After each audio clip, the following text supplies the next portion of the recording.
ఓ ఎర్రగడ్డలు మాత్రం మర్చిపో, గో బగలు తెంగేస్తా. తెస్తాలో ఉండవు చెప్పినావా నువ్వు పోతున్నావా? గోసి బగలు తెంగేస్తా. సరేలే రబ్బా. ముసలాన్ని బిత్తరు దింగిచ్చానా మాడ. సరేలే ఏం చూస్తాను రా, నేను చెప్పినట్టు కొట్టించుకోండి. ఫ్రైడ్ రైస్ మిక్సింగ్ నేను చెప్పిన లిస్ట్ అదే లిస్టు బాగా గుర్తుంచుకోండి.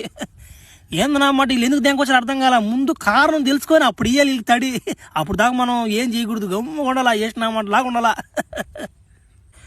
ఓ అన్న ఈడేందో అడుగుతున్నాడు అన్న, ఫ్రైడ్ రైస్ అంట ఏందన్నా మాటలేదా. నువ్వు రా అన్న, వాడు ఏందన్నమాట దెంగలు పెట్టేస్తున్నాడు చప్పుగానా. దెంగలు పెడుతున్నాడు. ఉండరా నా కొడుకు, నేనే కరెక్ట్ ఉండరా, నేను వస్తాను ఉండరా. వాడికి అట్ట కాదా నా అమ్మాట కర్ర, వాడికి సగం పోయింది కాబట్టి సరిపోయింది. నా మొత్తం దింపుతారు ఈసారి వాడికి. మళ్ళీ వస్తున్నారు. అమ్మా ఏంద్రా మా ఓడిన దగ్గర వచ్చేలేకపోయాము, తిట్టినామంటోన్నా. వాడు ఏదో తినేదానికి అడిగితే నువ్వేమో దెంగలు పెట్టి పంపించిన వాటిని, ఏదో ఫైట్ గిట్ అన్నావు వాటిని. ఓ నేనేం అడిగాను, ఫైట్ వేద్దామని చెప్పాను అంతేనా.